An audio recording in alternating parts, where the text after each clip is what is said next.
चीन के छूटेंगे पसीने।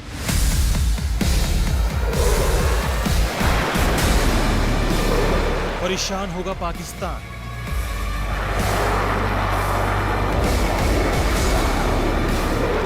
दुश्मनों का हो जाएगा हार्ट फेल।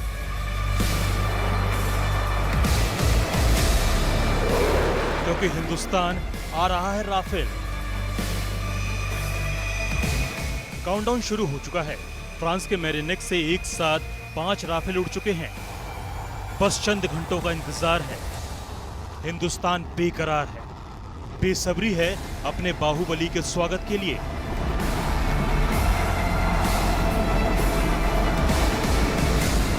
चंद घंटे पहले ही राफेल विमान हिंदुस्तान के लिए रवाना हुए। ये तस्वीरें फ्रांस के उसी मेरिनेक की है जहां भारतीय वायुसेना के 7 पायलट मौजूद थे। राफेल की हिंदुस्तान रवानगी से पहले फ्रांस में भारतीय राजदूत ने सभी पायलटों से बात की और राफेल में सुरक्षित उड़ान की शुभकामनाएं दी। सभी राफेल विमानों में ग्रीस के करीब फ्रेंच टैंकर एयरक्राफ्ट से एयर फ्यूलिंग की जाएगी।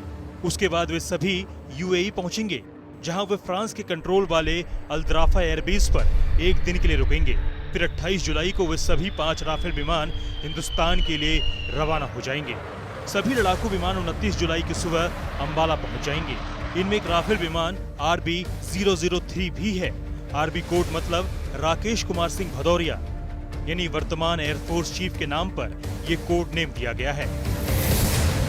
They are superb flying machines being flown by the best pilots in the world.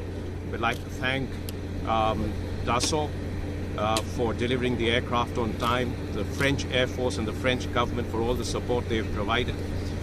This is going to add a great deal of strength to our air power and defense preparedness, but it is also a powerful symbol of the strategic partnership between India and France. Ladakh में चीनी सेना के साथ तनातनी के बीच France से 5 Rafale लड़ाकू विमान भारत के लिए रवाना हो चुके हैं।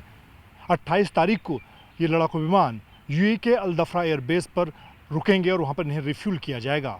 उसके बाद 29 तारीख सुबह 5 रफेल लड़ाकू विमान भारत के अंबाला एयरबेस पर पहुंचेंगे।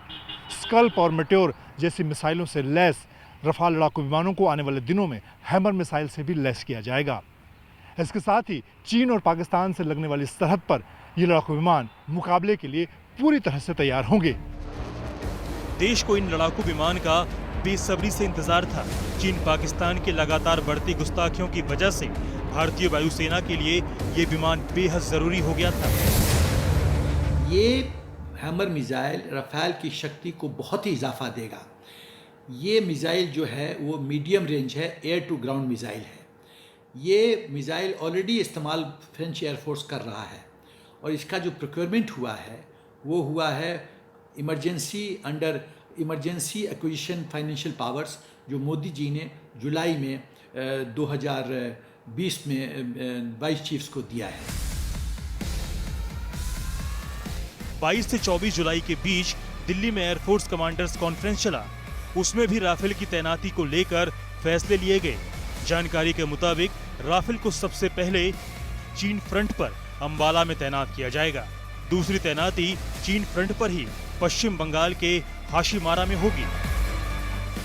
उसी एयरफोर्स कमांडर्स कॉन्फ्रेंस में रक्षा मंत्री राजनाथ सिंह ने कहा था कि वायुसेना चीन से निपटने के लिए हर वक्त हाई अलर्ट मोड पर है।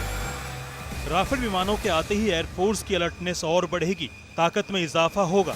लिहाजा अंबाला में लड़ाकू विमानों के ग्रैंड वेलकम की जोरदार तैयारी है।